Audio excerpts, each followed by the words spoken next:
Opinions expressed by the host, callers, or guests are not those of DreamStreamRadio.com, JAL Media, its advertisers, sponsors, employees, volunteers, or affiliated companies. All content is owned by the presenter of each program and are bound by certain rules and regulations set forth by DreamStream Radio. Any contest aired on any program broadcast on DreamStream Radio are encompassed by the following rules. One winner per family per household. Employees and their immediate family members, volunteers, advertisers, or affiliated companies are not eligible to play or win. Participants are entitled to one prize every 30 days and agree to allow their voice and likeness to be used in any means of transmission for later station promotional broadcast. DreamStreamRadio.com.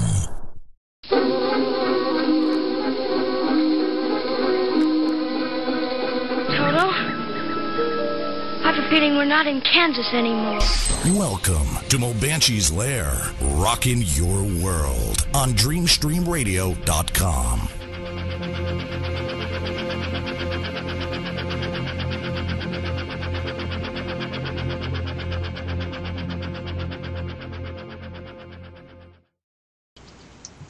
Welcome to Mobanshi's Lair, Visionary Talk Radio. We are on DreamStreamRadio.com.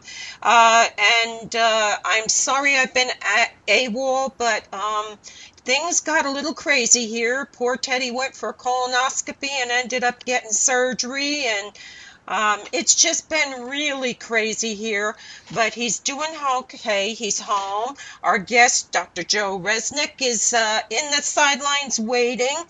As you all know, I'm just so organized with all these problems we've been having with the internet tonight and everything. If you lose me, I'm really sorry about that, guys.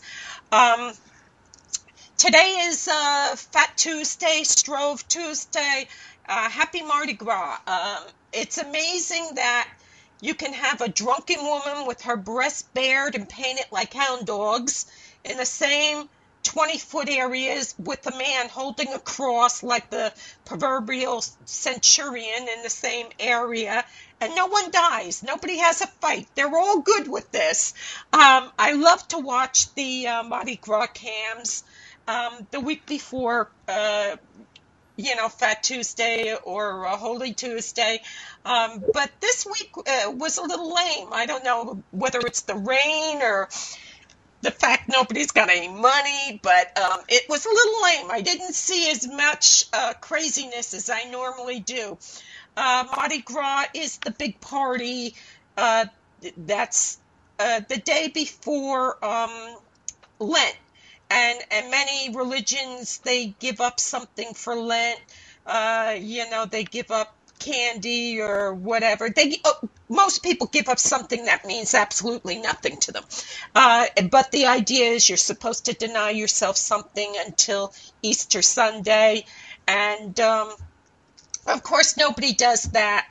But the party down in Mardi Gras down in Louisiana, it's New Orleans is the party of all parties. And if you get a chance to check out their cams, I love to watch the police go with they're on the horses, and at midnight exactly they start clearing the roads, and that's it. That's the end of the party. You can drink it all, but you can't stand in the roads anymore. It's back open to traffic and everything. It's really something to watch, and I think that's one of my favorite parts is watching those horses, those police on horse go through, and it's I don't know, it's something very grand about it. Tomorrow all the churches will be filled with people getting ashes on their foreheads, and today they're all as drunk as lords. So it's crazy, but it's news, and it's happening right now. Something else that's very crazy going on in New Jersey, Morris County. A Morris County honors student is suing her family to pay for her living expenses and her tuition. She moved out. She turned 18 last year, and she did not like rules. She did not like being told, no, you can't go out and get drunk and come back whenever you feel like it. So she left. She walked out, And the family said, that's fine. You know, you can leave. We still love you, but they're not paying for her lifestyle, and they're not going to pay for college when they know she's out doing whatever she's doing. So she's taking them to court. And people are split right down the road. Now, a lot of people say she's got to grow up, you know, and here's what I think. 18 is emancipation. If you walk out of your house when you're 18, you are saying, I'm an adult. Legally, you are an adult, and your parents are no longer responsible to keep you fed, dressed, housed, or anything else. You left their house. That's called emancipation. You know, emancipation. You're a big boy or girl now. My doctor used to have this great sign that said, if you're tired of your parents complaining and everything, move out now. And then you can take care of your bills and stuff. And I agree.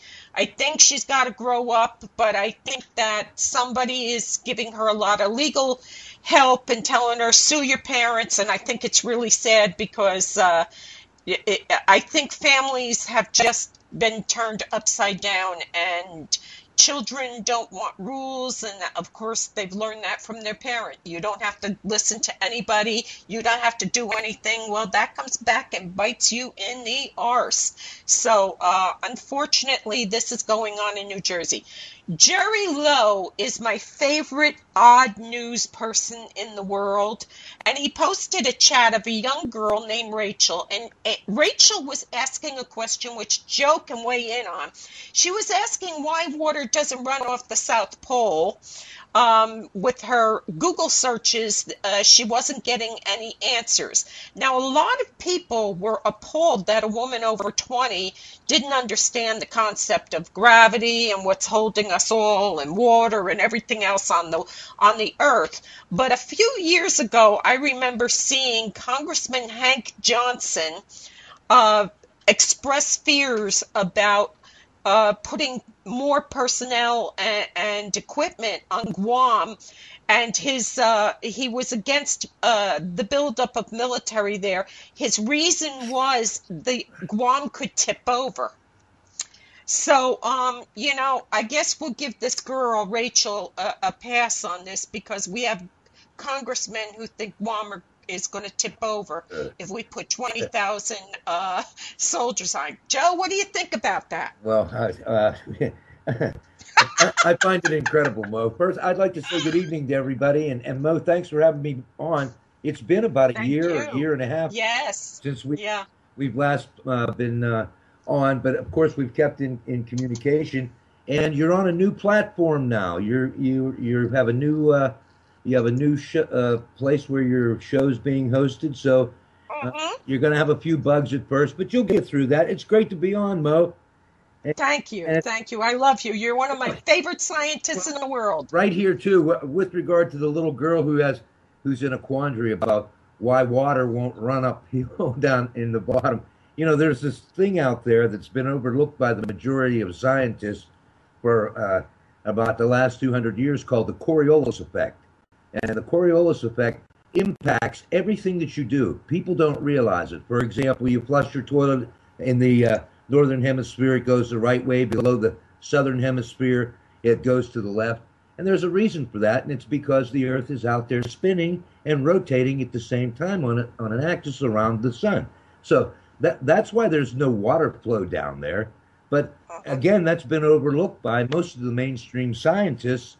And you know, I've studied that phenomenon for the last, I want to say 30 years, ever since I was part of STS-41, STS-43 back in the 80s and early 90s, when I developed the pollution control cleanup products, the BioBoom, BioSock, and all of those things. And I learned how to make balls in space, perfect balls in a microgravity condition.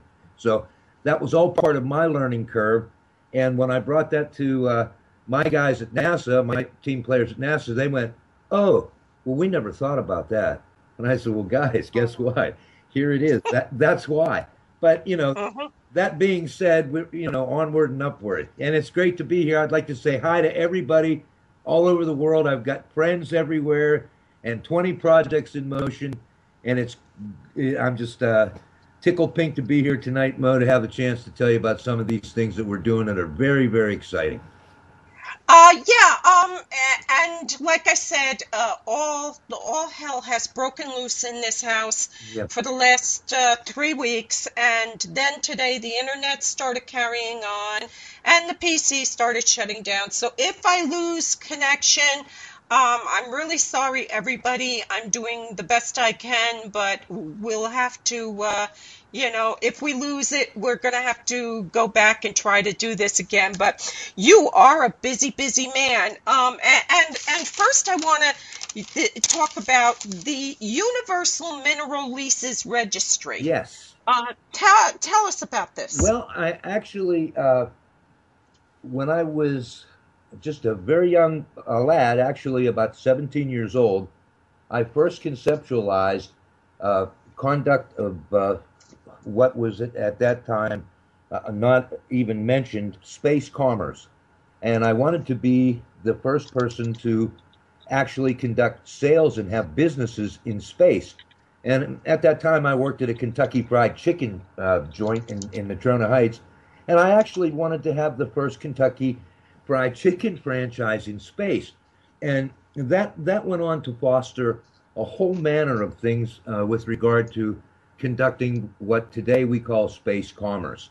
Anyway, when I sat as a lad with my friends Tom Graff, Stevie Trulick, my brother Mikey, and I think Jeff Ehrman, in my mom's living room in Fawn Township, and we watched Neil Armstrong touch foot down on the moon.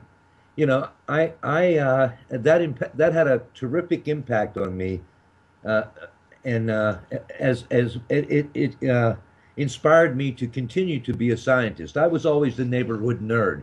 If somebody wanted to know something about science or about, what we were finding in the creeks, like salamanders or something, they would come to me and I would know the genus and species, or they would find a plant and I would be able to identify the plants when we went out exploring the woods in Fawn Township. I would tell them which ones you could touch, which ones you couldn't touch, which ones had urushiol, which ones had oil that would be irritants, which ones we could eat, the natural mint, the wild garlic. I just knew all that stuff. But anyhow, when we saw Neil Armstrong sit down on that Apollo, I decided that I was going to do something significant on the moon.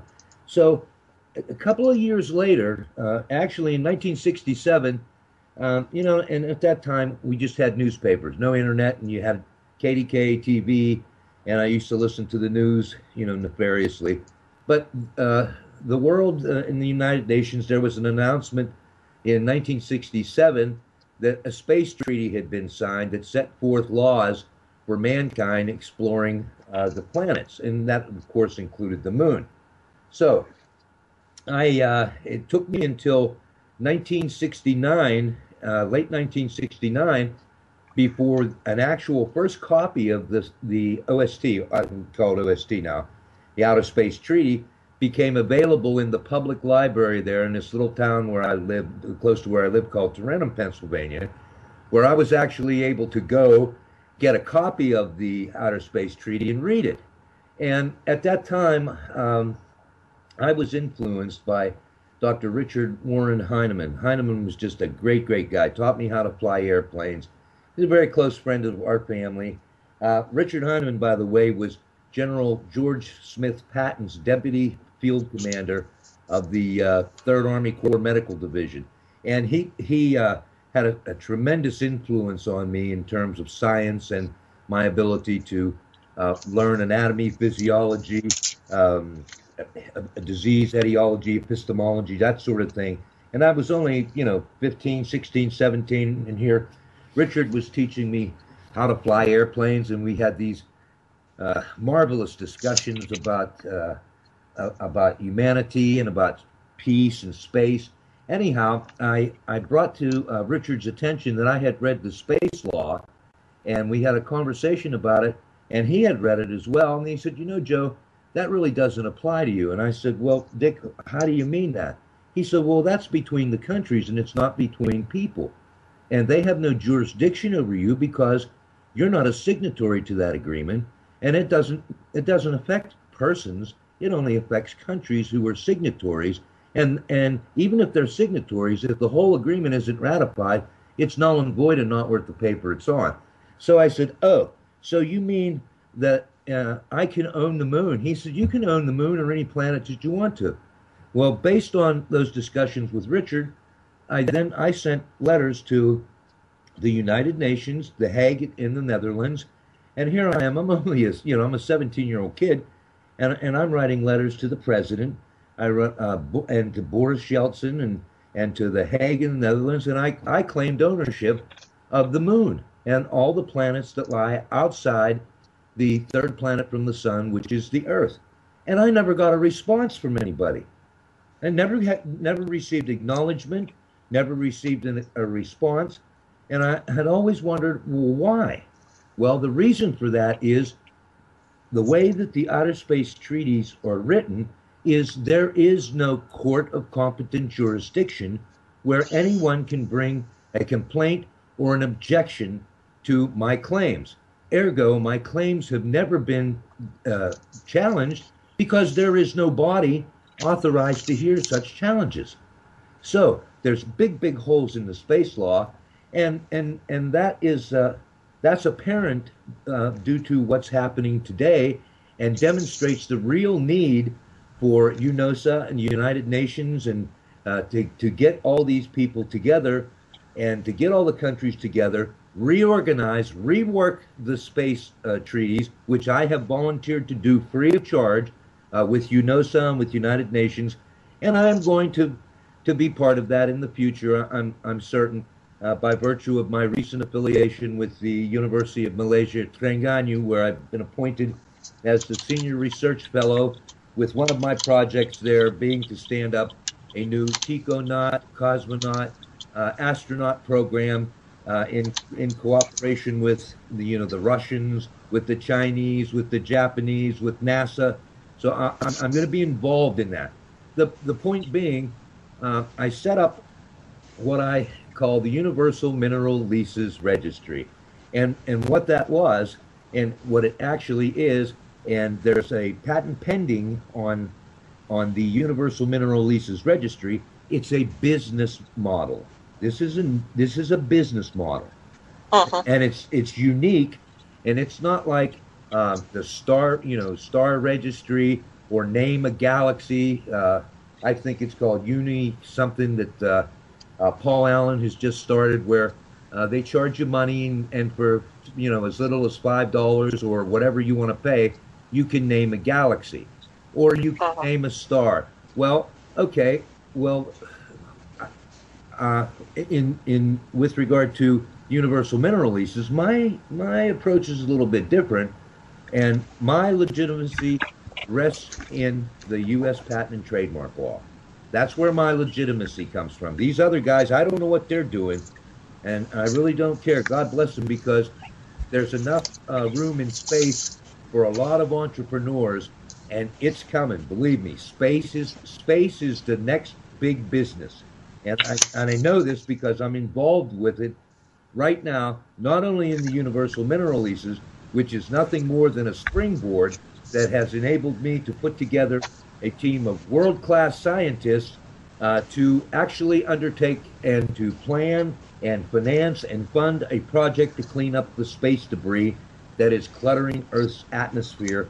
And in my opinion, as a scientist and as an environmental scientist, and I do hold masters and PhDs in both of those areas, by the way, my belief is that the space debris, the total agglomeration of the space debris, if put piece to piece together, would be about the size of the country of Bolivia. That's how big it is. That's how, it's a... This is in outer space? And this is the space debris that is encircling the planet right now. NASA maintains what's called the space debris inventory. And you can go, your people can Google it, space debris inventory, and it'll bring you up this model and this picture. And we have it up on our website at rmanco.com, rmanco.com, along with the information about the Space Entrepreneurial Project, the Galactic Resources Management Partners Group, which includes John Lear, Ron Schmidt, and John Fountain. These guys are world class. Everybody knows who John Lear is in the UFO world, and Ron Schmidt is one of the foremost experts in the world when it comes to geology, gemology, metallurgy. These guys can look at these metals. That's why we formed an alliance with them, so that when we actually do get up there and collect the space debris and bring it back, we've got to process it. And there's a lot of very valuable material up there.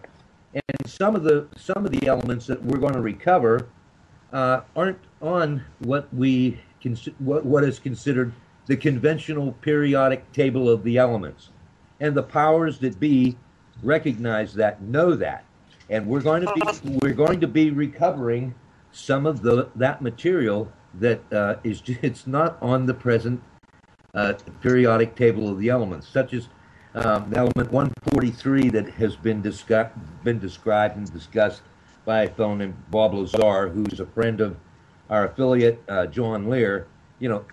That stuff is up there. I mean, it's up there and it's floating around the earth, and when we go and recover it, we're going to bring it back down here and process it and make it available to the public. So this sort of disclosure about these things, it's coming. And whether I do it or somebody else does it, it's coming. So, it's okay. Part of what we're... Let me ask you something here, Sure. because we're blowing through a lot of information here. The first thing I want to talk about is this. It's that the environmental, the cleanup in outer space. This is stuff that we left there? Absolutely. Presently, there are about 1,800 satellites that we know about out there circling the planet right now. It's been reported to me that there are as many as 3,200 active satellites right now. And most people's idea of a satellite goes back to Telstar, and they think of an object that's roughly the size of a refrigerator out there floating around. But let me dispel that myth. Some of the satellites, we now have what are called mini bots, microbots, and we now have satellites because of the sophistication of the electronic component development and the cures in what I call technolag. We now have the ability to create an air platform. They don't call them satellites anymore. These things are called platforms. We now have the ability to make platforms, and NASA is sending up a whole bunch of them. I want to say about 200 of them on the Soyuz, and they're the size of a shoebox, and they can do 10,000 times more things than Telstar could do. And Telstar at one time connected the whole world. So imagine you've got 200 of these little shoebox-sized things that they put out and they set in a telemetry in an apogee and perigee, and these things remain in a geosynchronous orbit. And that's good. But up there with those newly deployed microbots and mini-bots, and they call them mini-sats now, you have this space debris. For example, a few years ago, the Russians destroyed one of their quote-unquote secret satellites. And when they did that, the debris that the destruction created, and they call, when a satellite is done and its telemetry is plotted so that the perigee takes it back into the Earth's atmosphere and hopefully it burns up. Well, sometimes that happens and sometimes it doesn't. But on its way to what's called end-of-life mission, it can run into things, and that's called space collision. Well, that has happened up there repeatedly. It started when the Russians did it. And the Japanese also destroyed a couple of their technical. And the Chinese have at least 500 satellites up there right now, at least 500 that we know about. When I say we, I'm talking about the people that I work with, and they report with the Chinese space agency. And you know, whether it's good or bad, I don't know. I don't know. But I'm just telling you the number up there, with the salient issue being, anytime our guys or anybody goes into space, and is as the collection of space debris continues to accumulate up there, they run the risk of collision by space debris. Now, this space debris is moving at about 16,000 miles per hour. So imagine having a chunk of pure, 94% titanium, the size of a softball, coming at your craft. Let's say Virgin Galactic has a space transport up there, and they're taking people for a ride in LEO, low Earth orbit, and they've got one of these projectiles coming at them at 16,000 miles an hour. Impossible to defend against it. It'll rip a hole the size of a baseball right through the containment, and everybody, there's catastrophe. I don't need to. Right. So you imagine you have 500,000 of those types and size pieces up there, moving at 16,000 some odd miles an hour, according to NASA's inventory. Yeah, 500,000 pieces, Mo, and then there are over 35,000 pieces that are larger than 3 meters by 4 meters. So that's 15 square feet. Imagine something that is a quarter of an inch thick, weighs about 400 to 500 pounds, and it's 12 square feet, and it's coming at you at 16,000 miles an hour. What are you gonna do? Yeah. Yeah, the problem is that the inertia, it doesn't matter that it's small, it's coming so fast. That's it's like a bullet, Yeah, well, in fact, it's about 6 times the speed of the fastest bullet that we fire on Earth using conventional gas-fired, systems, which is about 1,700 feet NATO round. So imagine about 6 or 8 times that speed coming at you. You can't stop it, and you can't defend it. But there's a way. No. There's a way to capture it, and my scientists, I've involved. Thank goodness I've been able to affiliate with people that I haven't been allowed to talk with for 30 years. Now that the Cold War's over, and there's the Great Wall has fallen down. I'm allowed to talk to these scientists. So when all this stuff happened, and I started developing the next generation rocket fuel about a year and a half ago down here in the mountains in North Carolina, where nobody knew me, and they found me this nice little place out in the woods and just in a beautiful, beautiful, pristine place. I made the next generation rocket fuel that's a green fuel, and that is, we call it prillings. Anyhow, my team won the NASA's Invent the Future contest for 2013. We placed 3rd place, which is honorable mention, which is pretty impressive. I mean, yeah, you're in there with some tight competition. So I mean, that is something. Oh yeah, and we won in the aerospace and defense area. Okay. Right. And so that in itself, and of course, we're working on a special project that unfortunately, due to quote unquote sequestration, has been shelved, and just broke my heart, because I've got my stuff sitting on the back of ships out in San Diego Harbor that's just really, really good stuff, and it may or may not ever be tested, or may not ever be finished. But in the interim, in the course of developing that next generation rocket fuel, I became concerned about what's going to happen when we go up into space. And that caused me to take a real close look at what was happening, and I decided, you know what, I've got all these Russian scientists that aren't doing anything, and we've got all these NASA guys that are being laid off, and the thought occurred to me, why don't we get these guys together and do something really, really important that has to do with not only cleaning up the Earth's atmosphere, but also there's a secondary effect to that space junk, Mo, and it's real, real serious. That's called that material and debris up there is causing what I have called and labeled and I'm going to be presenting a paper in Morocco on April 1st to this effect. I'm calling that universal global shading. Now, when universal global shading occurs, here's an example of it.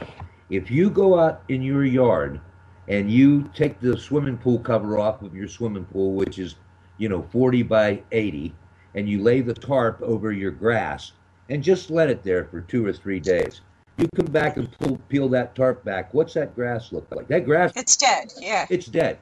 That is what's happening to the earth on a micro scale due to all of this space debris being out there in the environment. In other words, the positive and beneficial radiation aspects that we get from, this white dwarf star that we call the sun is not reaching the earth, and it is interfering with the water cycle. And when the water cycle gets thrown out of whack, look what's happening. You've got some places that are normally cold are now hot, and vice versa. And that is a direct result of interference in the Krebs cycle and the water cycle, without question. So, this is something that all is not lost. We can fix that. This is one part of I don't even want to use the term global warming anymore because of how that has been so misused and perverted. But there is this thing called climate change, which is natural. There are cycles in climate change.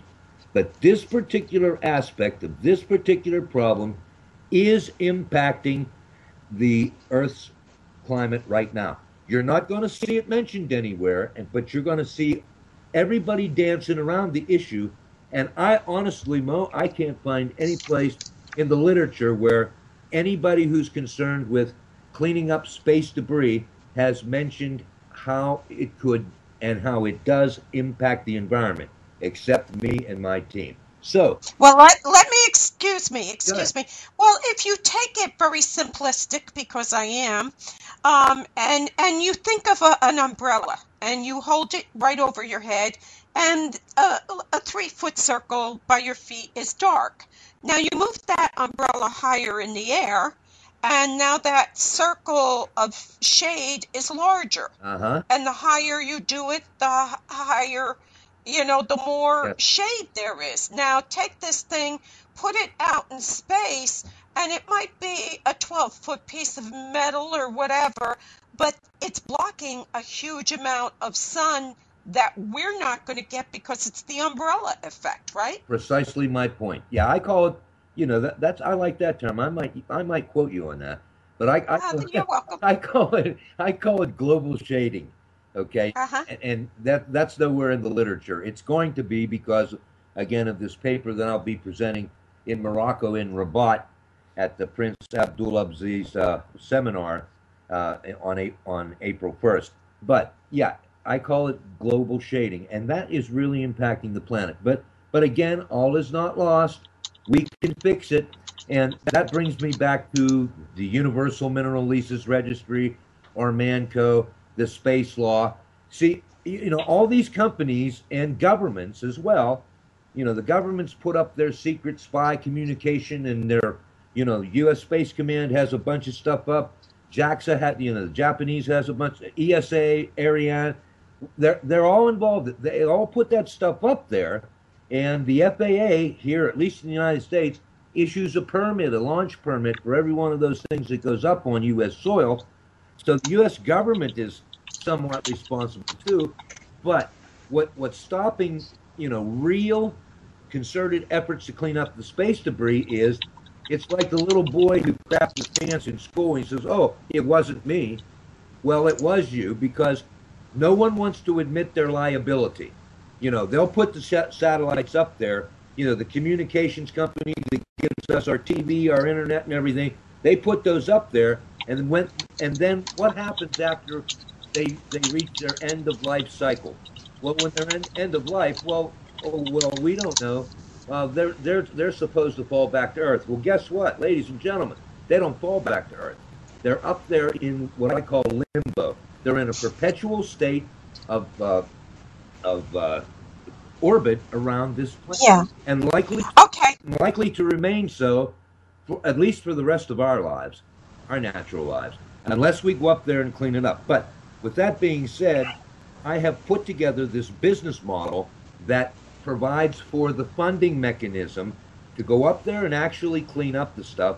And I haven't asked anybody for any money. I haven't gone to the United Nations, although there's an open door policy there.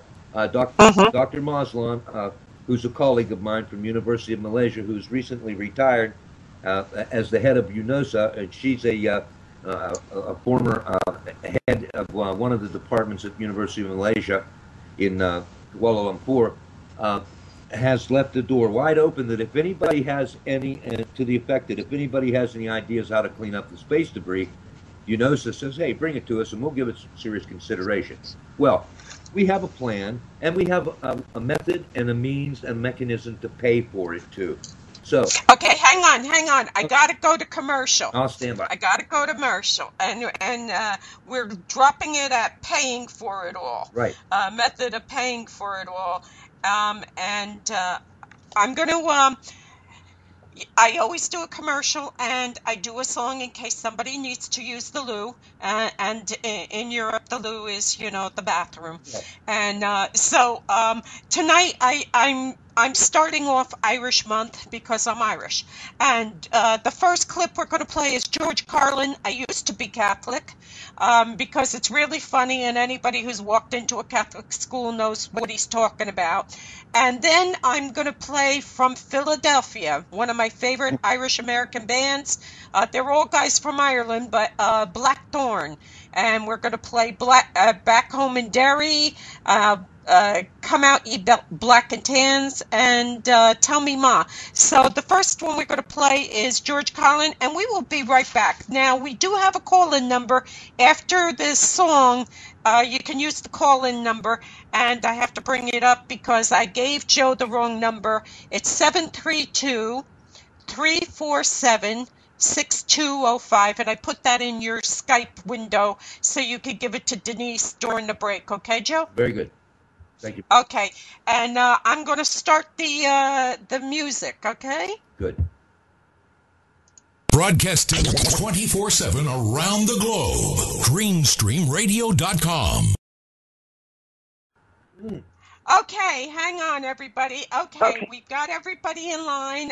We're back on the air, and Denise is joining us. And Joe, would you like to introduce Denise for us? Yeah, Denise, thank you so much for taking time tonight. Hey, everybody out there in the audience, we have a real special person with us tonight, Denise Marcel, who's the daughter of a friend of mine, Colonel Jesse Marcel, who and Denise's grandpa was Major Jesse Marcel, who was, the quote unquote, I'm saying, I'll hit this easy, Denise. He was the whistleblower. They call them whistleblowers today. But he was the man who came forward first about the Roswell incident and made a disclosure and was humiliated by Roger Ramey and the Air Force, ruined that man's life. And he's a major. That was a smart man. I know, because Dick Heineman, who trained me, was a flyboy in the same unit with Jesse Marcel. These are smart men, highly trained, highly methodical, and Grandpa Jesse did not make a mistake. He knew what he saw.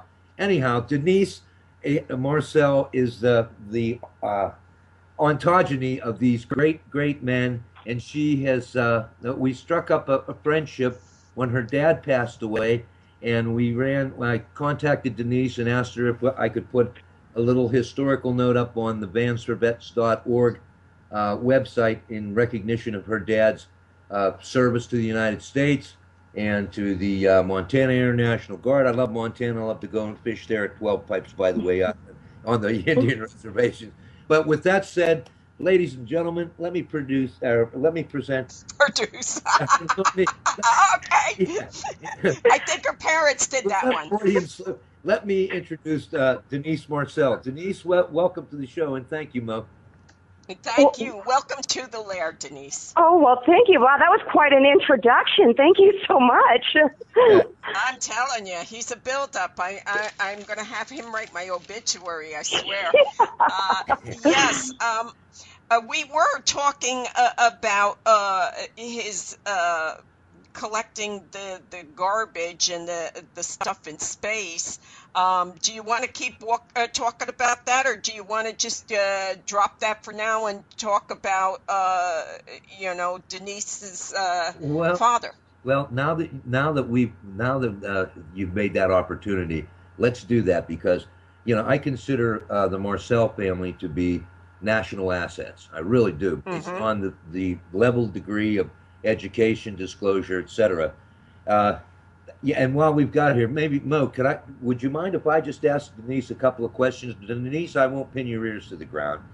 Okay. Be my guest. I'm extremely tired. It's been a long ride the last few weeks, and one thing I can always be sure of, you have more energy than anyone I know, and I love you for it. I'll tell you what, Mo, just sit back and put her in cruise control here for a minute. Okay, I will. Let me pick Denise's brain.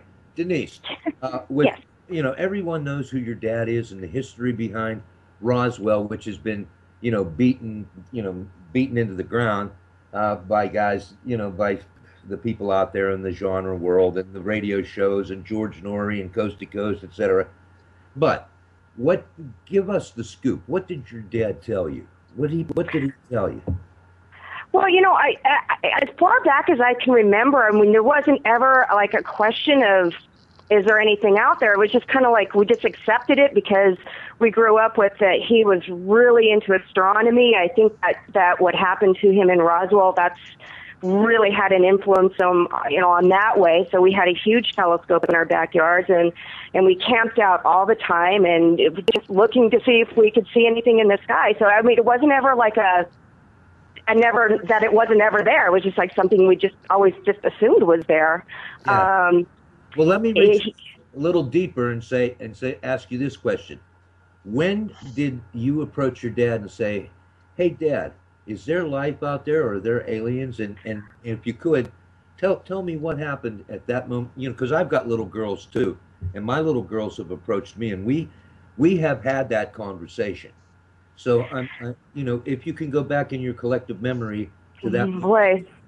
I'm trying to remember then that would have been. I mean, it probably would have been when I was probably like 9 years old. And this is going to probably sound a little bit silly, but when growing up in Montana, we didn't have very many television stations. In fact, where I grew up, we only had one channel. And one of our favorite shows on there was Star Trek. And I think it really, for some funny reason, that really affected me because I believed from that there was aliens out there. I mean, I just never. I don't know. I don't remember a specific conversation. I had them always in the recent, more recently. I discussed it with him, and there was no doubt in his mind that we had been visited before. There was no doubt in my grandfather's mind that we had been visited before. And yeah, I can't, honestly, I don't remember a specific conversation because it just, I don't know, it was just like, it wasn't ever really even I don't know if it was really a question because it was just a known fact for us. Yeah, I guess in your life and in your family, it was fait accompli. It's much that way in my family too with my children, but there was a point when they came to me and said, "Dad, is this stuff real or is it just, bunk?" And like you, right. I had a great degree of exposure where I lived in Pennsylvania. It was, probably similar to where you lived out. We had two television stations. We had KDKA TV and we had WTAE Channel 4, and that was it. And then around 1965, Channel 11 came on. We had NBC come on because you had CBS and ABC. Mm-hmm. Then you had NBC come on. So then we had 3 networks. But It was the same for us. But, I did have a conversation with my daughters about that. And I told them, of course, they were 9 years old. And that was, I was deeply ensconced in NASA projects and some kind of stuff that, I can't talk about, wink, wink. And but I was able to impart to my daughters, this stuff that you hear about, 99% of it is bunk, but that 1% is all it takes to make it all real. So right, yeah, that's very, very true. It's very true. That one. The tinfoil hat people that are out there that kind of like Denise, I have a question. Yes. And believe it or not, we had one of those people living down the way from us back in the 60s and 70s. Hey guys, easy now. John Lear is part of our. John Lear is the guy selling those tinfoil hats. And he used pie plates. Yeah. Oh, pie plates are good too. Yeah. Yeah. Denise, let me ask a question. Did your father ever seem apprehensive about the knowledge he had? Did he ever seem like if they come? Did he seem worried about it at all? No, I never ever got that impression from him at all. I mean, he's always very open about it. After my grandfather started talking about it, and so no, there wasn't ever any. It didn't seem like there was any apprehension about it at all. And his whole thing was he wanted to let everybody know, hey, this is something that's real. This is something that I experienced. This is something that happened to me, and believe it or not, but it's real. Mm-hmm. Wow. Because, I deal with people and I help them. And the one thing I always try to tell them is, and I actually just went through this with Teddy being sick. When they came in and told me how ill he was, they did it in front of him. Thank God he was drugged, and the Alzheimer's also did its trick in helping. But they said to me, you're being very strong. And I said, I don't want to scare him. And when I deal with parents, I tell them, you sit there, you watch these movies, the TV shows, and you go, ah! And your babies are sitting there watching. And the only thing they can think of is if mommy and are scared, who's going to protect me? True. Yeah. And right. So, a parent has to have a game face, right, Joe? I agree with you, Mo. Yep. Yeah. I mean, if he did have a game face on, he did a really good job at it, because I never would have ever thought that. I don't think he was ever. It wasn't ever a concern with him. I think he just. I think he embraced it. In fact, I mean, he just it made him grow up to be the man who he was. Yeah. It had such an impact on his life, so I think it was more of an embracement. Yeah, let me impart something here. There's a difference between someone who thinks something is real and someone who unquestionably knows what the facts are. And your dad was that way. He was matter of fact. He was right there because he knew he held the stuff in his hand. And he knew, without question, he knew. He knew that this stuff was lighter than air. He didn't know what it was. We didn't know what titanium or element 143 was back there. Nobody did. And it's still being, that is where this whole, with Stephen Bassett and his group, God bless them, they're out there trying to do this disclosure thing, which, I support that entirely, from the sidelines, because I'm still involved in projects and I'm still doing things, and, I still have a family to support and stuff. But, the facts are undeniable. I mean, these facts are undeniable. And your dad was, one of these matter-of-fact type guys. Here it is. Okay, so what? Next, go on with it.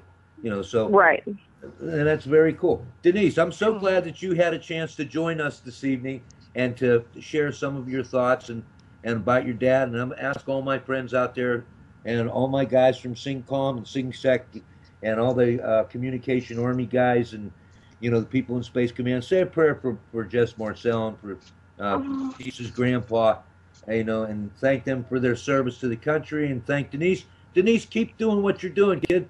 A lot of people got their eye on you. If you need anything, you call me anytime. Okay, thank you so much, and I can't wait to see what happens with your that space debris program that you're working on. Well, you'll certainly be kept abreast, and we'll probably tap you on the shoulder one of these days to come and give presentations about some of the things that you're doing and some of the things that you're moving the society forward. And speaking of which, Denise, what are you up to? Are you talking about this, giving lectures about what your grandfather said to you, or what? Yeah, not too much lately. I might be. I mean, we're considering my stepmother and I are considering writing a book on the whole subject and how it relates to what's happened with the family, and more background, I think, on my father, so people can really get to really know who he was. And I might be going to Roswell this year again. I'm not sure about that yet, though. Nothing's been confirmed. And as far as lecturing going, no, I have no plans on it. Nobody's asked me to do any lectures, so I don't have any plans. I don't have any plans to do that unless somebody wants me to. Well, Denise, I would encourage you to continue the legacy because, in the real world sense of things, you're like a relic. You're like a relic in the Catholic Church. You're the closest thing to the truth that a lot of people have, and that is a stalwart and something that people can anchor to. I mean, here's a real person who was connected to a real man who goes back to the real truth. It's all about truth and about disclosure. Exactly. And just let me say a word about your dad before you close. I knew him both personally and professionally. Professionally, your dad was an otorhinolaryngologist. I knew him many, many years ago through my affiliation with the Aerospace Medical Association and the Human Factors Engineering branch, which I was a founding member of that branch. In my first year of med school at Pitt, I developed the Resnick tone emitter, which is a speech device, an implantable speech device, which I patented and did all that stuff, to treat victims of laryngocarcinoma. And that's right up your dad's, he's an otorhino guy. Right. Ear, nose, and ENT guy. And we had a couple of conversations about that stuff. But with all that said, let me encourage you to continue that, because that's a connection to the truth, and it's undeniable. Although Jess isn't here now to defend everything, but what he had to say, he said it, and there was no mincing words. This is the way it is, and that is that's quite a legacy. Which has befallen you, whether knowingly or unknowingly. Yeah, it's one of those legacies that you're damned or maybe not damned or maybe kind of damned. You know what? I feel blessed to be honest with you. It changes your. I think you have a different outlook on growing up with that kind of a point of view. Right. Yeah. Well, I would like to invite you to come back on the show, and we'll dedicate a show to you and your family. That would be great, and Joe will have to go on then too. Yes, because right now he's co-hosting for me, which is a blessing. It's a blessing. I'll just come on a minute. Hey, Denise, thank you so much, honey, for. Yes, thank you so much for coming on tonight. All right, thank you so much, you guys. You bet. What I'm going to do is I'm going to go to a break and play Back Home in Derry, and all you have to do is hang up, Denise. Okay. Okay. All right. Thank you. Thanks, you. Denise. Bye. Okay. Bye-bye. Bye. DreamStreamRadio.com. And welcome back to Mo Banshee's Lair. We're on Dreamstream Radio. I welcome everybody. Thank you for tuning in. And our guest tonight is Dr. Joe Resnick. He is a scientist. He's one of my favorite people, and he's got so much energy tonight, which God bless him. I need energy tonight. The song you just heard, Back Home in Derry, it's the tune of the wreck of the Edmund Fitzgerald, and that's correct. But these old tunes, they're very old, and it's kind of like when you go to church and you're singing a hymn, the words are interchangeable with old tunes. They take old tunes like Greensleeves and things, and they rehash them and write new lyrics to them. And I was in Derry last year this time. Well, no, actually, it was in November in 2012. And, I'm Irish, and it's the Irish month. And yesterday was the Belmar Parade, which we have not attended for the first time in many, many years. And I just want to celebrate my Irish roots. We're from Roscommon and Tyrone. God bless your mom, and Thank you for bringing us all over here. America is a wonderful place. I just want to add that when we came here, my grandfather forbid everyone to speak the Irish. We were never allowed to speak the Irish again, and that's because he said we're Americans now, and we've always been Americans since then. God bless America. You have been a wonderful, wonderful country for us. I cannot say enough about how wonderful this country has been for us. Joe, we were talking before Denise called in. We were talking about the mineral rights and the mineral registry, and I do have a few questions for you actually. What about well, let's first get done with the cleaning up space. Yes. There's a lot of technology up there that could be compromised, couldn't it? I mean, aren't a lot of countries thinking, wow, if we go up there and clean up this stuff, there's a lot of technology we can get our hands on? Well, that the fact of the matter is that's correct. For example, with the Russian and the Chinese space modules that have been obliterated, they have memory chips in them. The memory chips are still good, and the memory and the data that's on those memory chips, guess what? It doesn't decay. It's still there in that chip. It's still in that silicon chip. Despite the radiation factors, it's still there.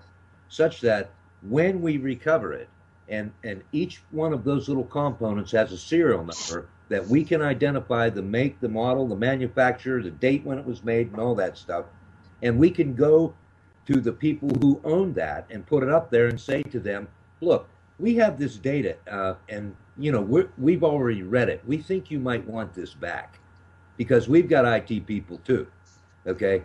And that kind of stuff is very, very valuable. I'm sure the Russians wouldn't like the Chinese to have their technical information and vice versa. Right. So, and there's tons of that stuff in these modules just up there floating in space that we plan to recover. You know, with regard to our efforts, just let me point out, our efforts are different. There are 3 or 4 different companies out there who have proposed methods and systems to go out and clean up the space debris. The problem is the present OST, the Outer Space Treaty, has clearly defined and made a requirement that none of these efforts can use anything that can be considered a weapon. Now, Right. deployment of space nets, such as was proposed a few weeks ago by JAXA and a group of actually Japanese fishermen who have designed a robust type of net that they plan to put on one of the JAXA modules and put out there and try to clean up space.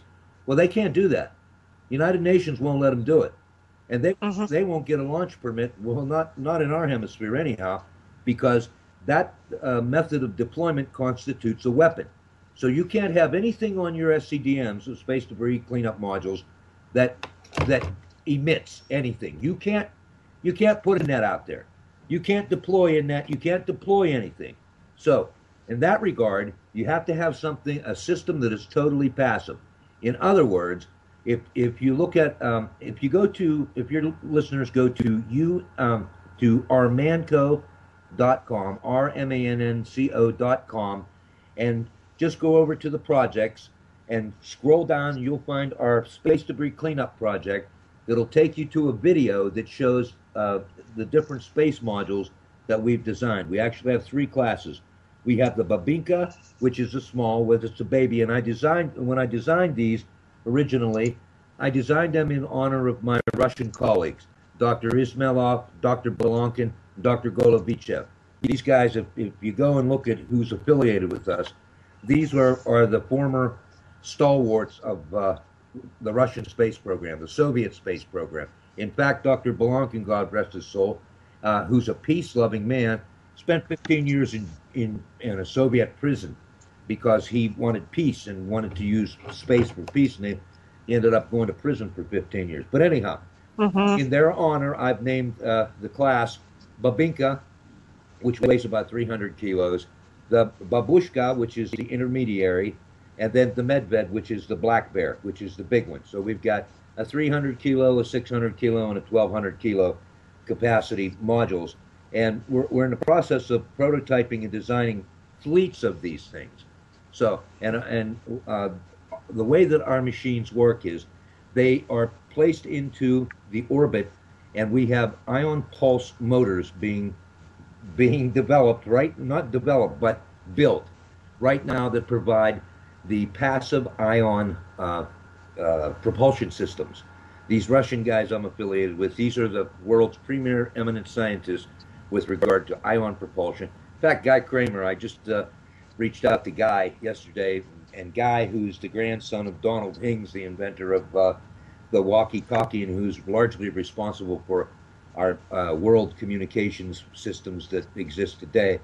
Uh, Guy, in our development of low observable technologies and invisible coatings and stuff like that, uh, revealed to me that he was schooled by Donald Hings, and one of Hings' really significant contributions to science is the ion drive motor.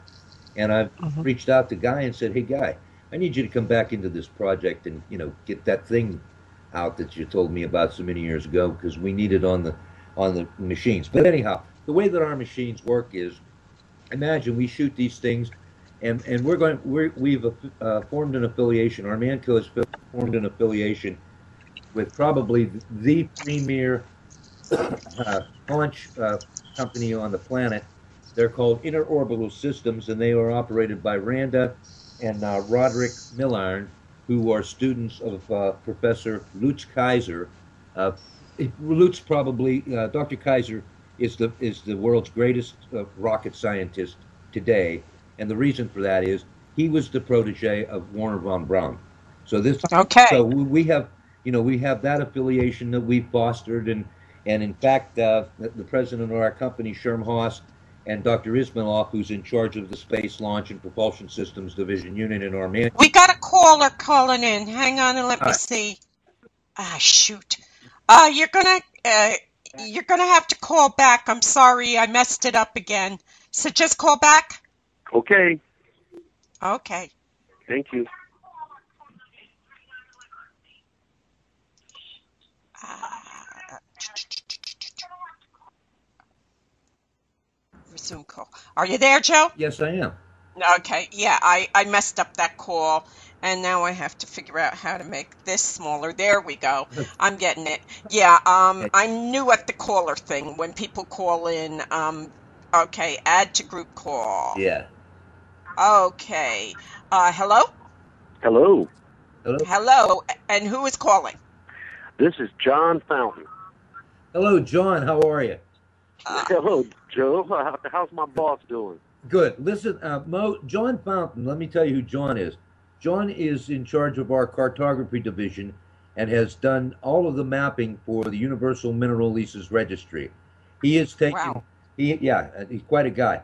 John has taken the maps from the NASA repository, which anybody can use, by the way, and anything out in NASA, as long as you acknowledge the contribution from NASA, and as long as you're a U.S. citizen, by the way, you can use anything on any of the NASA databases in JPL, Johnson Space, Kennedy, KSC. John, hey, first of all, welcome to the show, and thanks for calling Yes, in. welcome to my lair, John. Yeah, you're quite welcome. I was glad to hear that nice Irishman, fellow Irishman, is Now wait a radio minute. station. Now wait a minute, you two. Let me acknowledge my Irish roots, okay? My mother was Irish, okay? She was Irish as Paddy's pig. My great grandfather was John Patrick Kelly. He was born in County Cork, Ireland, come to the United States. He was the only man ever to escape from Andersonville prison during the Civil War. Yeah, and that was, he traded identities with a doctor who had been mortally wounded. He traded identities and was able to escape from Andersonville. But anyhow, on my mother's side of the family, I'm Irish as Paddy's pig. On my dad's side, we go back to Ivan the Terrible. But in terms of my Irish heritage, that would account for my blarney, so to speak. Ah, yes, that accounts for it. See, my Irish, we're considered new Irish. My grandfather brought us all here, in the 1940s, and that. And as far as I know, when they took the roof off of his house to put a new roof on back in 1970. The family told me there was still a stash of rifles there from the Troubles. So that tells you about how my family rolls. Well, my family's from county down Newry and Warren Point area. They came over in the early 1800s, and they came over to make money. It's sugar and molasses down here in New Orleans. But yeah, my grandfather allegedly killed somebody, a soldier, and during the war, for Right. independence, and they got him out of the country really fast. Hey, John, Well, let me just jump in here real quick. Let me ask you a couple questions. How did you get involved in some of the things that you're doing, and with Ron Schmidt and with John Lear, and maybe you could tell the listeners what brought you into this project and where we are today. well, I just want to start off and tell you thank you very much for allowing me to be a part of all of this. It's very exciting. Thank you. Thank you. Thank you, John. Yeah.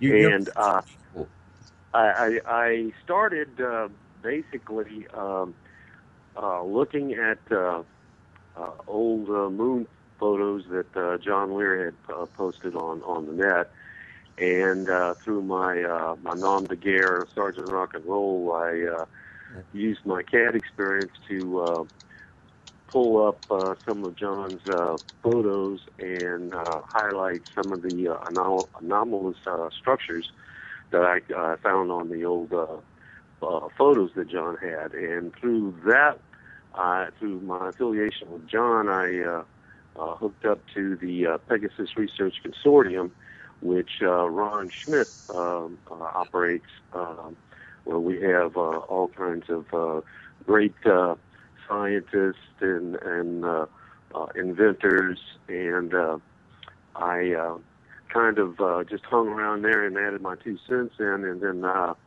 Ron contacted me and asked me if I'd like to be a part of a new adventure, and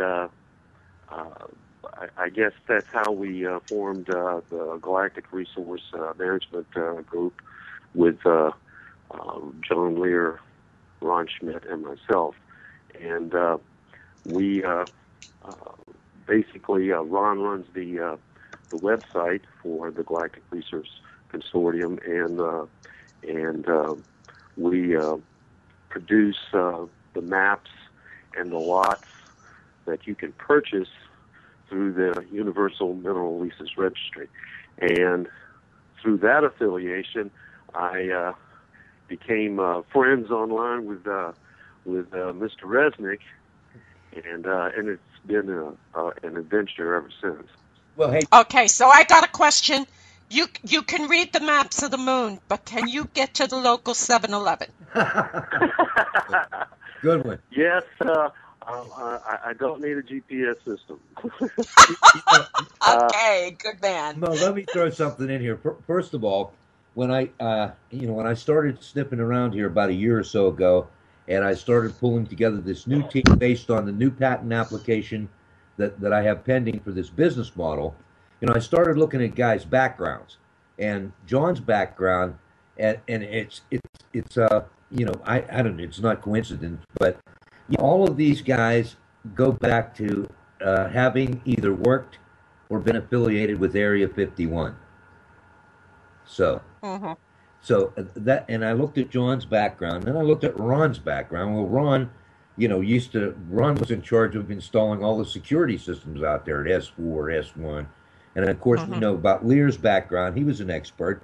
Then I found about John and his mapping capabilities, and I, reached out to Ron Schmidt and said, "Hey, Ron, this guy here in the shadows over here, who is that guy that found out all the stuff about Aristarchus?"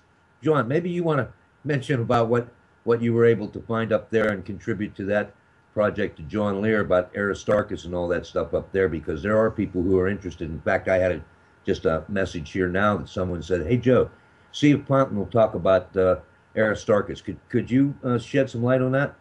Please do. Well, one of the things that John has always shown an interest in is the Aristarchus crater that suddenly lights up from time to time with a nice blue glow. And he believes that, and I believe too, that it's part of a large, I'm going to say fusion reactor, but I'm not sure if that's the correct term or not. But what I did was, working with John, I produced a 3D model of what I could see on the photos of what could possibly be producing that glow, that blue glow. The moon is not gray, dull, and lifeless. There are things up there that will be coming out in the near future that most humans do not know. I used my CAD capabilities and created a 3D model of what I thought was a fusion reactor. What it looks like. And the blue cloud is, that's what happens. When the waters are treated, you get a blue water. Now, what comes off of that blue water is a blue mist. Okay, so I think you're onto something real good there, John. And I've seen some of the renderings, and I don't know, it sure looks like a breeder reactor to me. And having worked at Westinghouse Electric for 12 years, where we used to build them, I would say you're onto something there, and particularly the platforms and the occurrence of linear, straight lines that look like decking. Okay, that's decking. That's the kind of decking that we would have on the reactors to get up to and access the cores and the melt ponds and all that. Yeah. You have decking. So Right. John's renderings have gone in, and with his 3D CAD stuff, has gone through the haze and the mix up of all that stuff, and said, well, if it's there, this is what it looks like. Right. And he's using pixelation. His program uses pixelation that can only produce that if that let's say that one angle is there. If that angle is there, his program needs something to tie on to create those coordinates. Am I not correct, John? That's absolutely correct. I've got what I think is a unique ability that I can look at photos. I used to in my work in the Army would have to put together briefing documents for high-ranking officials, and I would have to look at photos and pick out things. And I have this ability to be able to look at some of these older photos and pick out some of what I believe are anomalous structures. Right. But I really didn't want to call in and talk about that too much. I wanted to talk about the Universal Mineral Releases Registry that Joe has put together, and we're hoping that this takes off. And whereas the average individual can purchase the mineral rights to an area on the moon, on Mars, and all the other planets. Let me ask a question, gentlemen. Sure. On Earth, you know how it works. Eminent domain. You own something, and they come in and say, well, we need it, and we'll buy it, but if you don't want to sell it, we'll take it. What do you think that's a possibility for your venture, that you do all the legwork and then suddenly the government comes in and swipes it? Well, I'll let Joe answer that one. Okay. Well, according to the present space law, there is no precedent, and there is no competent jurisdiction on this planet that has any jurisdiction over anything anybody does, whether you're a country or whether you're a sovereign citizen or a private individual. There is no law. Okay. That brings us to what Joyce says is dog eat dog. Whoever gets there. Thank you, Joy. I was thinking that. Whoever gets there first and slaps down a flag or an emblem, it could be a company flag or a nation flag, and says, "Hey, we're here." Those people are going to be calling the shots, and the rest of the world, whether they like it or not, they're going to have to deal with it. I can tell you from my perspective and from what I know and my company, we have a workable plan in motion right now, and we have a launch company, we have a lift company, and we've got the funding. And we are going, here's a major announcement, John, I told you about. I'm going to make it on Mo Banshee show. We are going I've been waiting.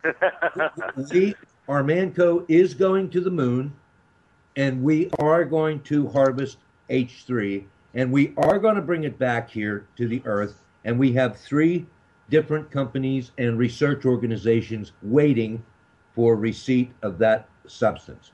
Now, I've instructed Shermhaus to make outreach to Harrison Schmidt and his group and his team, and to inform Dr. Schmidt we're going to the moon to get the H3 he needs to finalize his cold fusion reactor, and we're doing it. And we've got the funds to do it. We've got the mechanism also to clean up the space debris. So these projects are overlapping projects. We need to clean up the space debris because we're going to be making a lot of trips back and forth, and we don't want that precious cargo to be interfered with when it's coming back into the atmosphere and running into this space junk out there, because it happens all the time. It happens all the time. You may remember, I've got a personal connection to the space shuttle, having designed some of the onboard fluid systems and the fueling systems and stuff years and years ago. It's never been denied that the shuttle suffered injury or damage as a result of space debris, has it? No, no one's ever mentioned that. You won't see any of that in the documents. But that's a real prospect.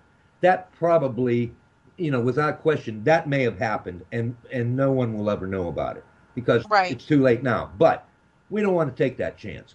And certainly the guys at Virgin Galactic don't want to put anything out there in LEO, low Earth orbit, and have their crews subjected to penetration by the space debris. The same thing with John. Who's the guy out there? Bigelow. Bigelow has purchased the rights to the inflatables that NASA has developed. Well, okay, what's going to happen when a chunk of that space debris going 16,000 miles an hour hits one of his balloons? Pop. And guess what? Yeah. Everybody inside, you're gone. So we need to eliminate as much of that prospect as possible. And we're going to do that. In the interim, there's the bigger picture with the world global energy situation. Don't anybody kid you. The fuel is finite, and we are running out of oil. Just look at the prices. But cold fusion is a solution. It is a viable solution. We just don't have the fuel. And space commerce is here. It's not coming. It's here. I mean, just go on the internet and look at all these companies doing space launches. There's this little company. I'm going to give them a free plug. They're called GoBro. Space GoBro.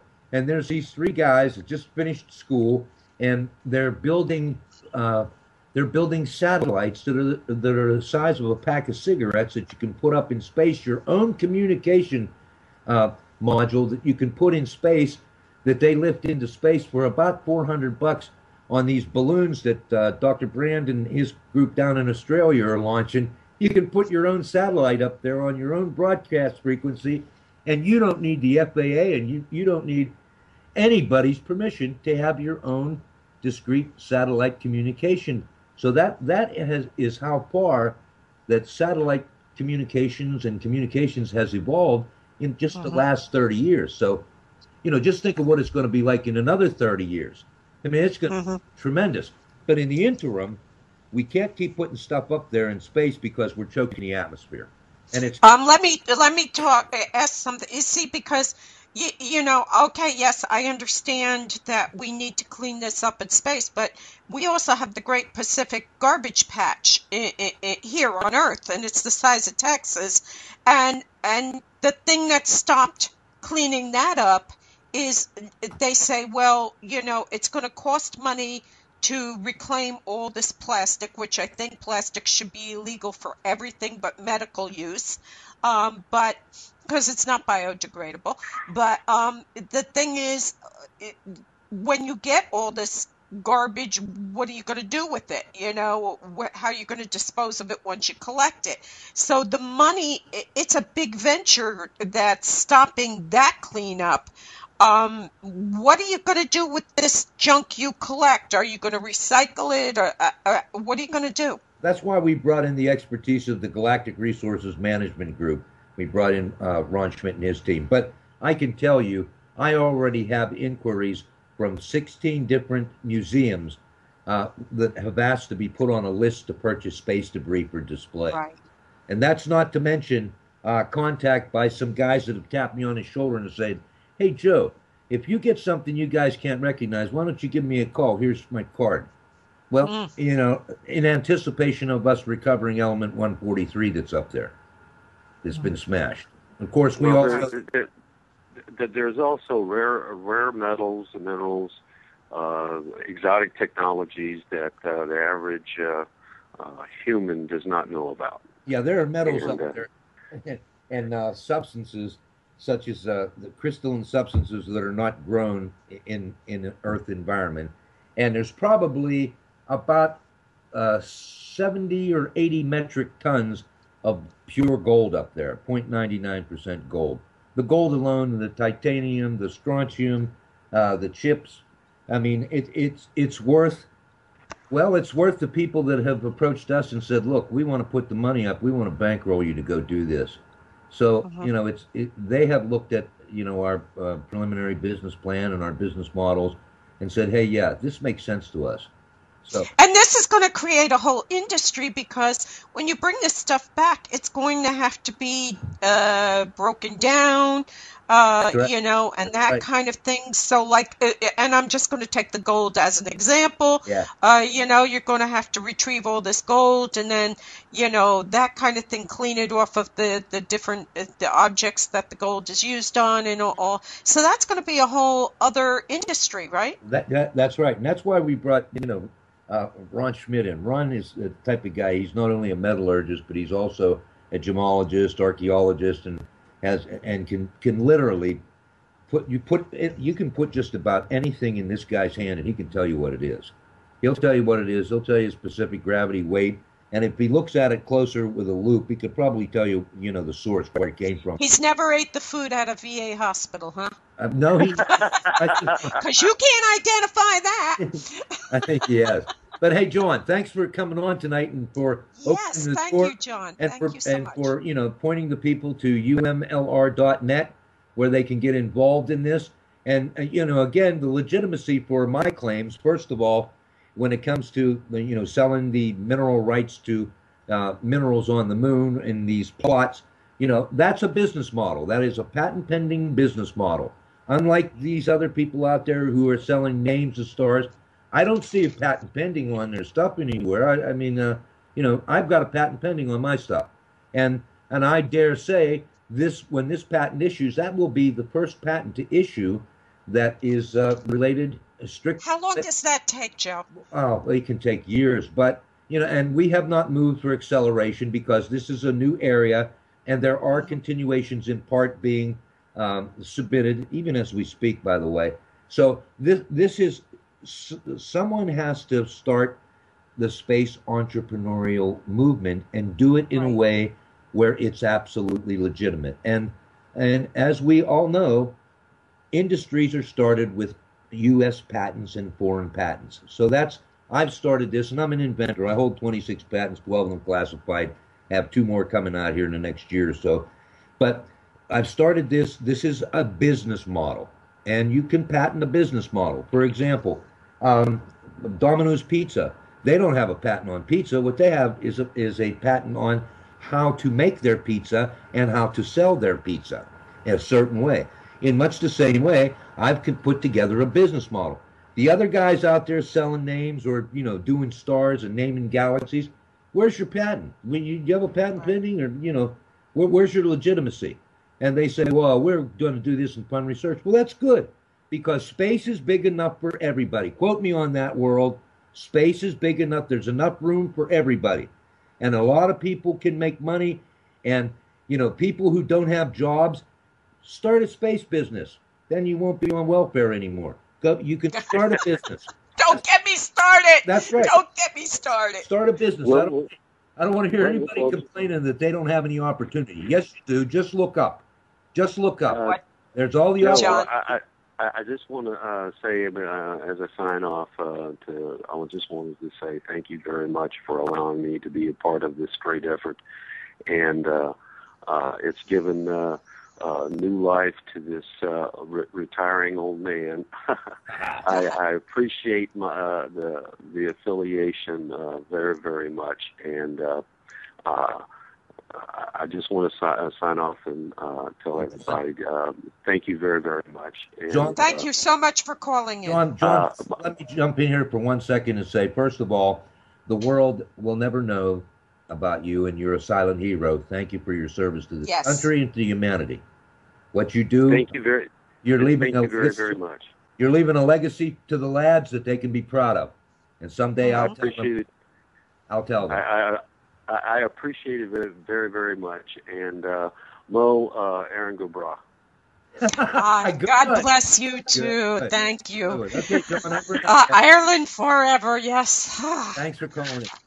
All right, God bless you. All you have to do is hang up. Thank you. Okay, bye-bye. I'm going to go to a commercial, and the next song is Come Out Ye Black and Tans by Blackthorn, okay? Aye. Don't turn it off. Turn it up. GreenstreamRadio.com. He's going to do to amuse himself with this colostomy bag, and he's going to... whoops. He's gonna fill up bags and light them on fire on people's porches that he doesn't like. And I thought, oh my God, of all the things to be sitting there thinking of, but he had us in stitches, so we were dying laughing about that.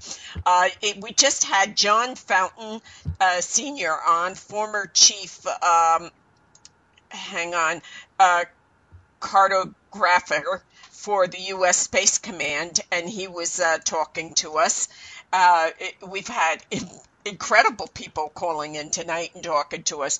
And like I was saying, so your venture here is you're selling I guess pieces of the moon. How is this working exactly? Yeah, what we've done is we've gone in and we've plotted out using NASA reserves and all the NASA maps from Map a Planet and from Jet Propulsion Lab, which do not contain grids and the materials have not been identified. We've gone into certain sections actually we've gone on the front side, which is called cislunar and translunar, and the dark side of the moon, which we have maps from the Russian Space Agency. We've got maps from the backside of the moon. We've gone in and we have, first of all, created a number of plots based on the total sized area of cislunar and translunar. And then we have gone into those plots using Professor Ron Stewart's IMI technology and identified the best and most valuable natural resources in each of those plots. So we put a year's worth of work into, first of all, creating the grids for the maps, not only on the moon, but also on Venus, also on Mars. We've gone to Titan. We've gone to Uranus. We've gone to Pluto. We've got John working on a number of different places, but we've created grids and assigned, values to those grids. And what we're doing is we're making those. And our corporate philosophy and our personal beliefs, and we have consensus with everybody that's involved with us, everybody on Earth is a stakeholder, and everybody should have the opportunity to participate in space commerce. And of course, that's voluntary, but everybody should at least have the opportunity. And we're doing that. We don't believe that one company can come in, as such as was attempted. One company went to NASA and said, we want the exclusive to use the spaceport. Now, I don't agree with a lot of things that, Dr. Bolden does in NASA. I don't like some of the things personally. But in this case where he denied One of the big, millionaire guys, I think it was Paul Allen, went to NASA and said, "We want an exclusive contract to use, all of NASA's launch pads and no one else because we want to dominate." Yeah, no, get it. And NASA said, "No, we're not doing that. We want to make this available to everybody." And I think that that was one of the best decisions that NASA ever made. And God bless Director Bolden for, having the guts to stand up to big money, because these people got a lot of money and the chance to make a lot of money. And he stood up and said, "No, this belongs to the people. We're not giving you an exclusive." And I think that was great. So our push is we want to make this available to everybody. And the cheapest way that we can do that, and we don't make any money at all. Anybody involved in our company and our efforts, we all have incomes. And this is more or less of a hobby for us. So any money that we make, we all got together and said, okay, what are we going to do with this money if we make any? Well, it was decided and voted upon that money is going to be used to be directed into the space cleanup project. Now, as part of that space cleanup project, 2 weeks ago, our Manco issued a challenge, a scholarship challenge, where we're soliciting, if you go to our Manco's website, where we're inviting students of above the age of 8 years and older to submit their ideas for designs for next generation space cleanup modules. And we're offering several $500 scholarships to do that. It's not a lot of money, but it's something. And it gives people the opportunity, it sparks interest, it gives children the opportunity, it gives the teachers the chance to start active discussion. And we have not approached NASA through the STEM program for any of that. We're doing that ourselves. Our board of directors and our technical team, we all decided that's what we'll do with the money, because nobody has asked for paychecks, or we're all okay that way. So, we're all older guys. Most of us have, have been in industry and been successful captains of industry in our own rights and our businesses. So, we've made our big push, and we're most of us are pretty comfortable. So, okay, so we're at this point in our lives where, we're all 60 years plus. Belankin, God bless him, is 89 years old, the father of the Russian and the Soviet space program. He's 89 years old. He doesn't need anything. He's good. And just the list goes on. All of our guys involved really don't need anything. So we're looking to, make things better for our grandsons and our children and, your children and everybody's. Yeah. So that's really what we're all about. It's not about making the money. Heck, I can look at a wall and make $1 million. So it doesn't matter. That's not even an issue here.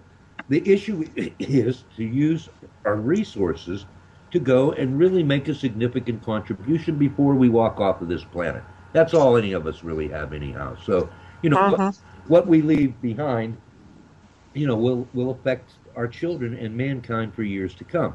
So, all of us in the greater spiritual sense of it, we're all committed men, and we believe in what we're doing, and we're here to help, and that's what we're doing. And we've got a team. I mean, these are smart guys. We know how to write proposals and do this. We've all done this for 30 years. White papers coming out our ears, patents coming out. Collectively in our group, we have over 300 patents. Just among 4 men in our group, we have over 300 patents. That's only 4 guys.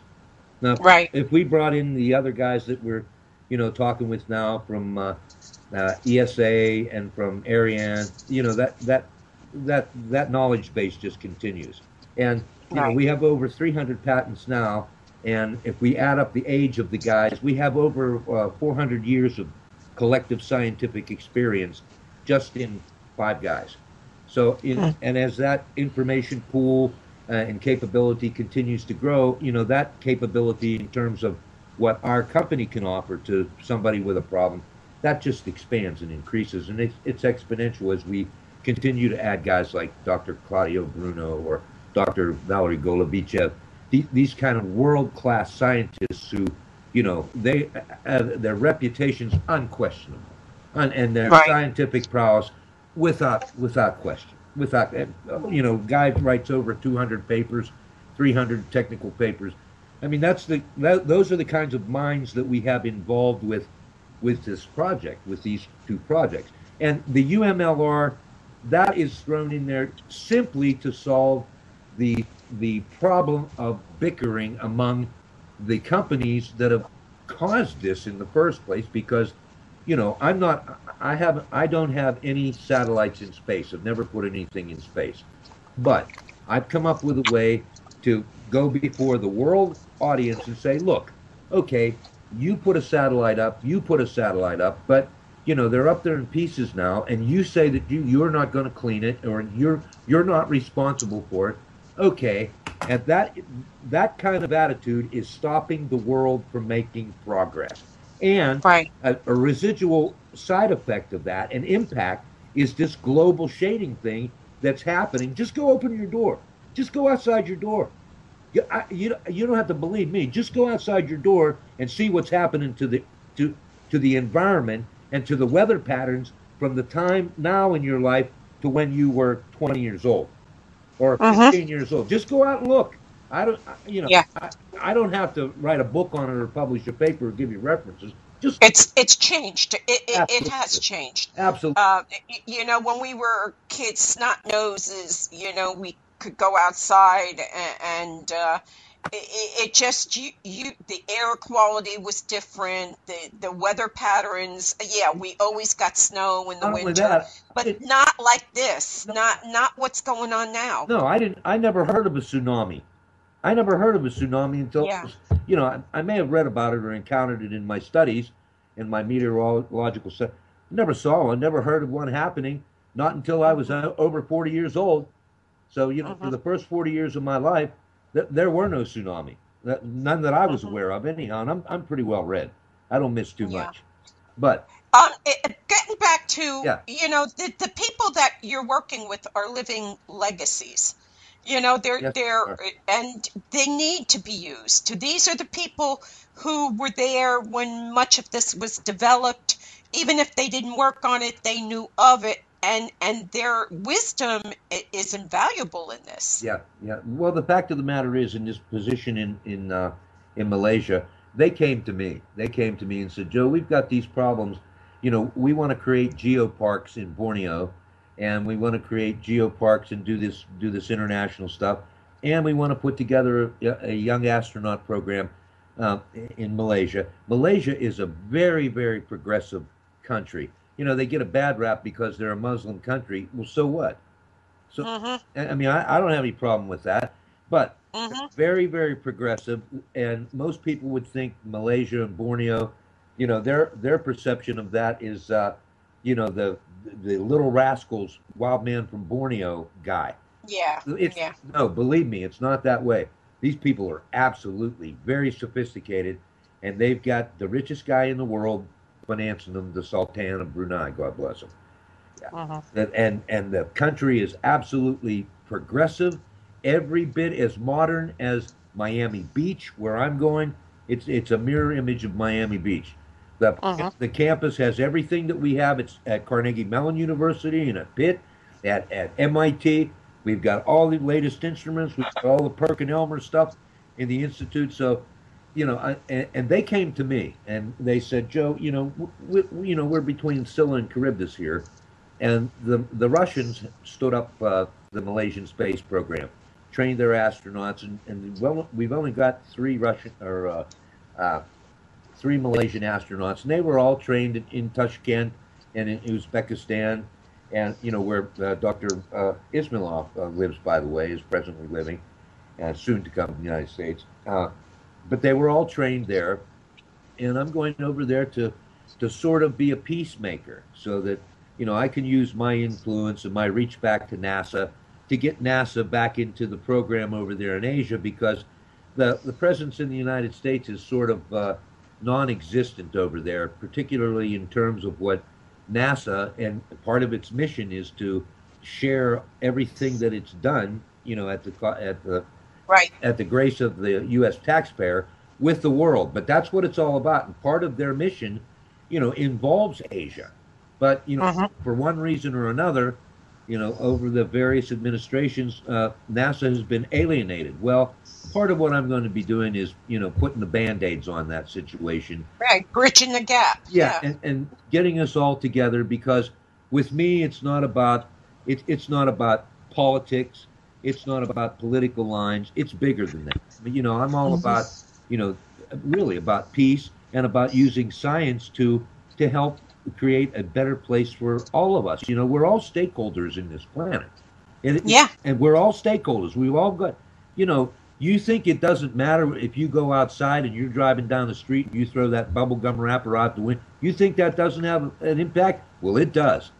That plastic bottle It that you does. drank the water out of and you You- throw it. When I go to Fort Mifflin and I see the tide bring in thousands and thousands of those bottles, and I want to cry. I Well, just want to cry. I'm the same way. Now, because I'm involved more in space stuff right now, there's a secondary project that we have, and when we were making our decisions, okay, what are we going to get involved with here for the next, which for most of us this will be our last hurrah, so to speak, Right. based on our ages.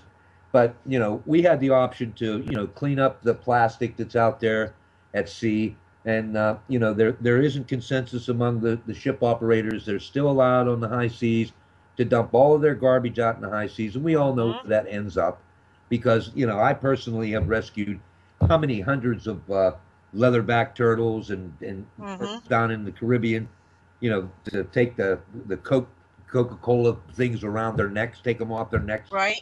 and just the list goes on and on. And it's the same way. It's the same way in the Pacific. It's the same way in South America. It's the same way all over the place. But we made the decision we're going to do the space thing, and Right.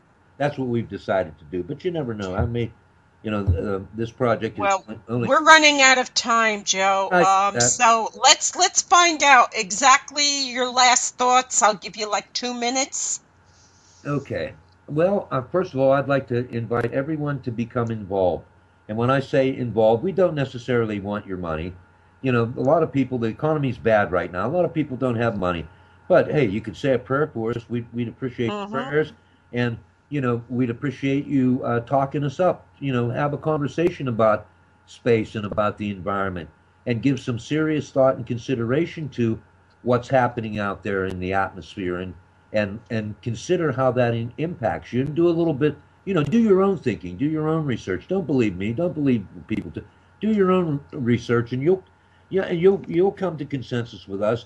It'll be like somebody turning on a light bulb in your closet, and you say, wow, I really never thought about this, but you know what, that guy's right. Because Mm-hmm. that's how this happens, when you come upon discovery and you come into this realization that what people are telling you, is correct and accurate. And then, once you hear what somebody has to say, you have to look at their motivation. This is what everybody does this, you have this internal thought process. Someone says something to you, and immediately all of us being suspect of that person will, in the back of your mind, say, well, why is this guy, what does he want from me? We don't want to. What is he getting out of it? Yeah, yeah. Well, listen, none of us in this project, none of us are looking to get rich. We're already the richest men in the world in terms of our family, our educations, our lots in life. We're all pretty good that way. And believe it or not, we do care about the children, and we care about humanity, and we care about this planet. And that's why we're Mm-hmm. doing what we're doing. I tell a lot of people, you can't make me any richer than I already have, because I am, Right. because that is just a concept. Okay, how rich? How many cars can you drive? How many Humvees can you drive? How many suits Right. can you wear? How many steaks can you eat? It's not about that. It's about, I care about your kid. I care about your grandkids, and we all share this. We're all there. We care about this planet. And Okay, Joe, give me the link. Give them the links. Oh, yeah. Say the links Yeah. out loud so our listeners All can. right.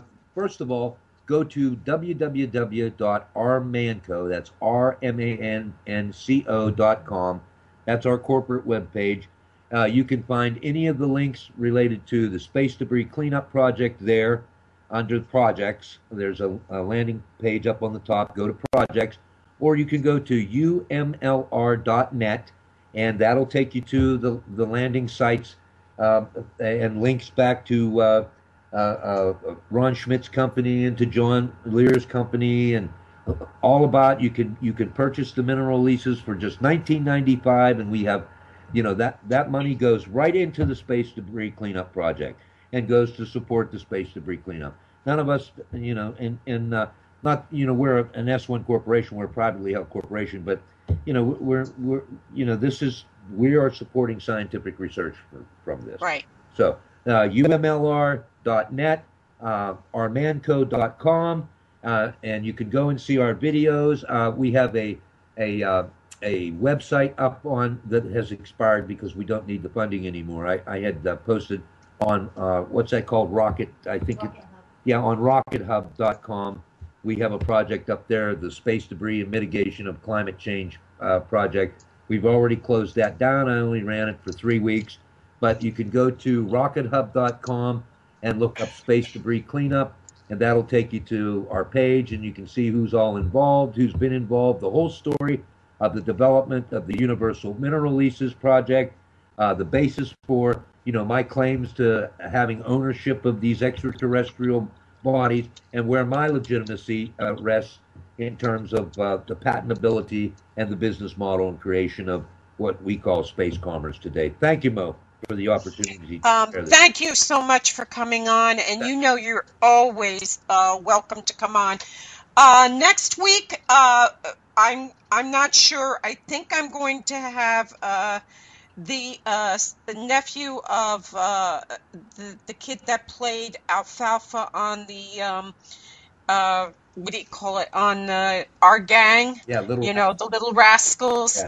I'm a little, I know I'm on a timer here. It's a little bit different than where we used to be. Zachary D. Schweitzer, I'm going to be bringing him on, and he was related to the boy who played Alfalfa. Yeah, and so that should be a lovely thing. He's coming on to talk about depression and his fight with that, and it's in the family, and one of the reasons why his relative died so young. It's an important discussion that we need. He's written a book of prose and poems that reflect the tribulation, the complete craziness that happens with it. So I'm really looking forward to that. I want to thank you so much for coming on. God bless you. Thank you for serving. Thank you, Mo. And with that, I'm going to say good night. Thank everybody for listening.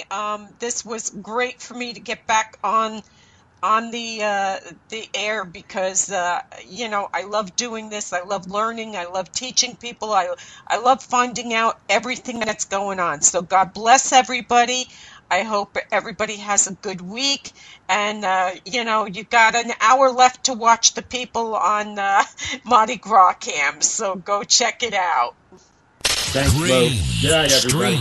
Stream Radio, home of Uncle Floyd. Where over the rainbow birds fly. Birds fly over the rainbow. Why, oh, can't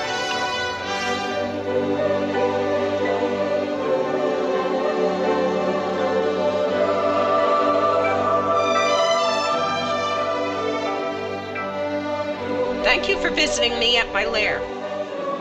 You can always contact me at www.asylumsgate.com. Again, thank you for visiting, and God bless you and yours. Ha,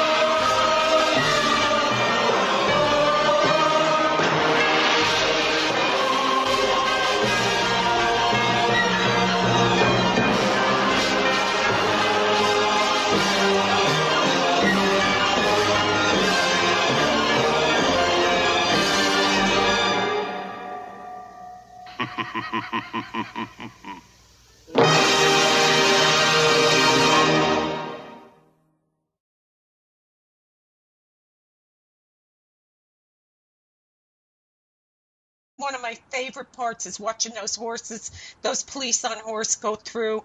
And, I don't know, it's something very grand about it. Tomorrow, all the churches will be filled with people getting ashes on their foreheads.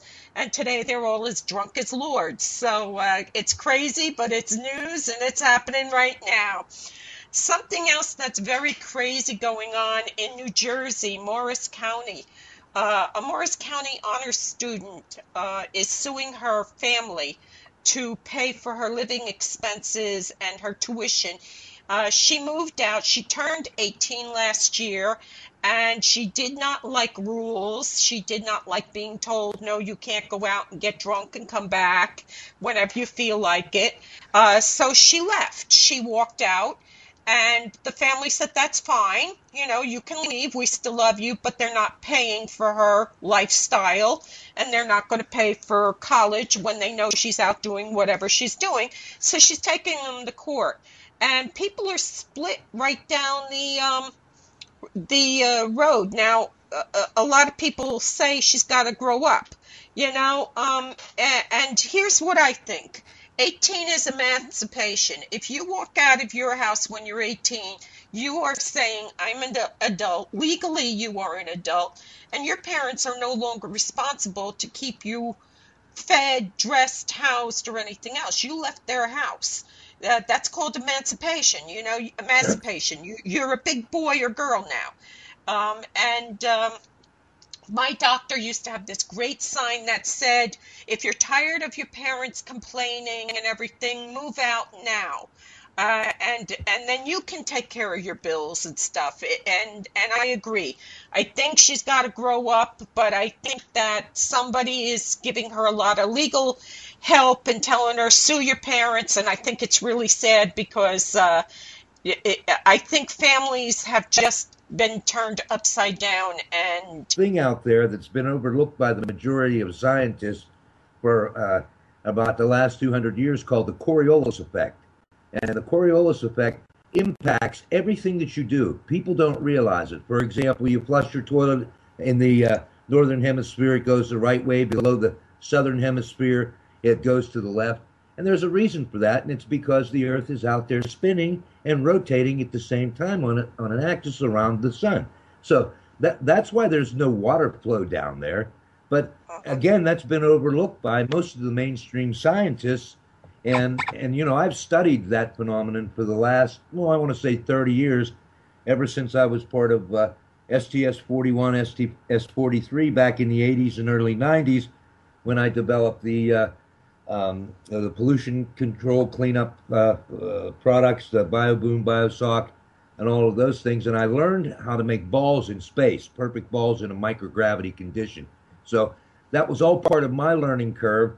And when I brought that to my guys at NASA, my team players at NASA, they went, oh, well, we never thought about that. And I said, well, guys, guess what? Here it is. That's why. But, that being said, onward and upward. And it's great to be here. I'd like to say hi to everybody all over the world. I've got friends everywhere and 20 projects in motion. And I'm just tickled pink to be here tonight, Mo, to have a chance to tell you about some of these things that we're doing that are very, very exciting. And like I said, all hell has broken loose in this house for the last 3 weeks, and then today the internet started carrying on, and the PC started shutting down. So if I lose connection, I'm really sorry, everybody. I'm doing the best I can, but we'll have to, if we lose it, we're going to have to go back and try to do this again. But you are a busy, busy man. And first I want to talk about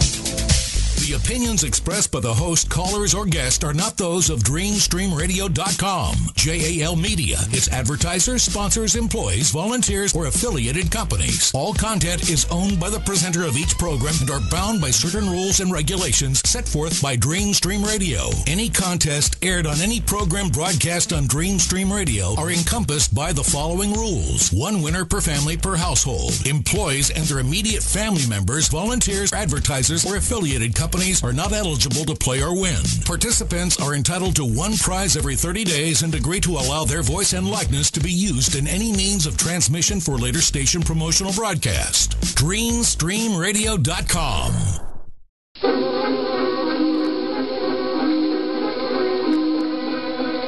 Toto?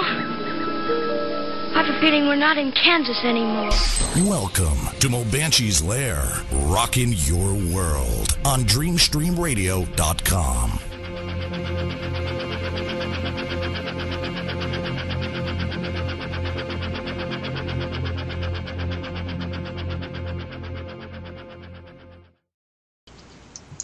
Welcome to Mo Banshee's Lair, Visionary Talk Radio. We are on DreamStreamRadio.com.